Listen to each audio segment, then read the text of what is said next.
Creatina causa pedra nos rins? Será?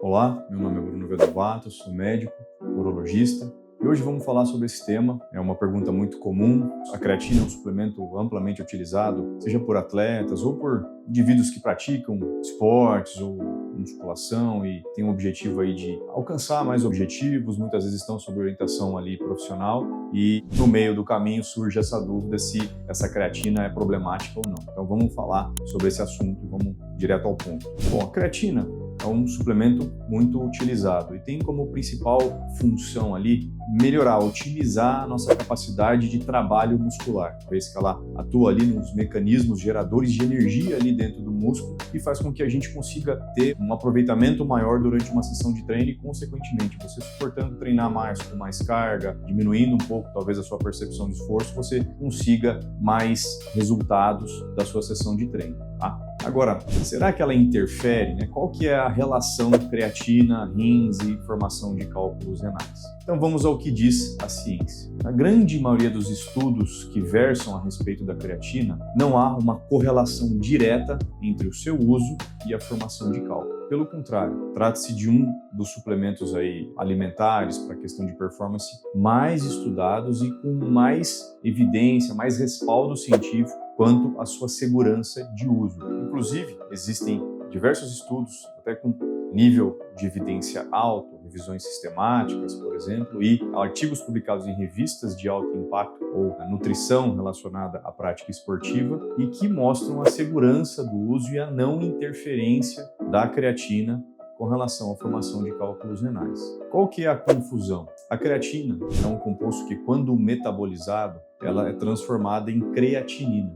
E isso pode gerar um aumento desse parâmetro nos exames de sangue e falsamente levantar uma suspeita de piora da função dos rins, que na verdade não acontece, tá? Então, diante disso, diante dessa questão fisiológica do metabolismo da creatina, não há interferência com relação aos mecanismos formadores de cálculos renais, que se baseiam principalmente num desequilíbrio entre soluto e solvente, concentração de alguns tipos de sais, como oxalato de cálcio, fosfato de cálcio, ácido úrico, dentre outros, em que há um aumento da concentração desses sais em detrimento à quantidade de solvente, de água, e eles acabam supersaturando essa urina, ficando numa concentração acima da capacidade daquela urina de deixá-los solúveis ali.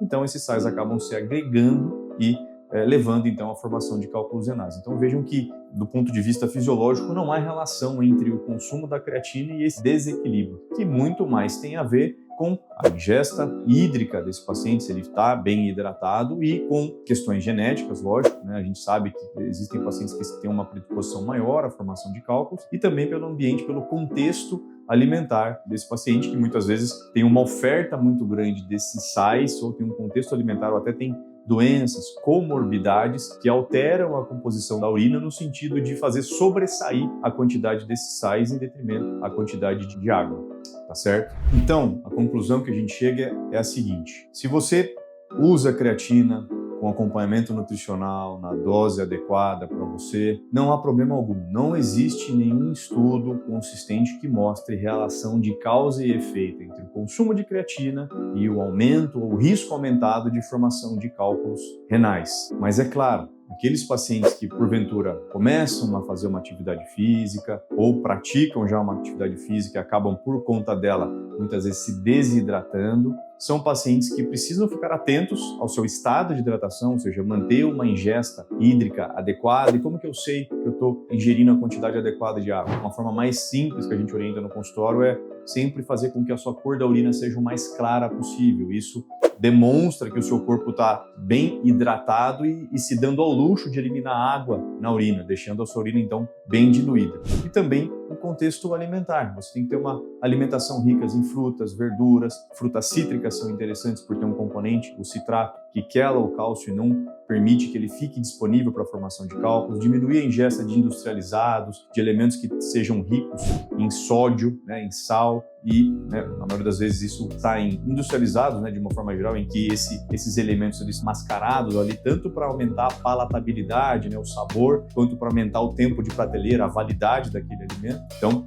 é isso. Então, tomar essas orientações, que são orientações básicas, muito comuns, que vocês encontram aqui na mídia de uma forma em geral, mas, então, sacramentando aqui, não existe relação direta e risco aumentado de formação de cálculos com o uso consciente e orientado de creatina. Tá bom? Você tinha essa dúvida também? Você costuma usar? Então, deixa aqui seu comentário, vai ser muito bom essa interação entre vocês aqui. E para quem ainda não me segue lá no Instagram, fica o convite, lá também a gente tá bem ativo, né? Semanalmente abrimos caixinhas de perguntas, enfim, e a interação por lá é até maior entre a gente aqui, tá bom? Também para você que chegou agora aqui no vídeo, se inscreva aqui no canal, temos aí mais de 200 vídeos aqui no canal publicados sobre diversos assuntos dentro da urologia geral, procedimentos cirúrgicos. Vai ser um prazer poder te ajudar, se não for com esse conteúdo, com os vários outros que a gente já criou por aqui, tá bom? Então, um grande abraço e até o próximo vídeo. Tchau, tchau!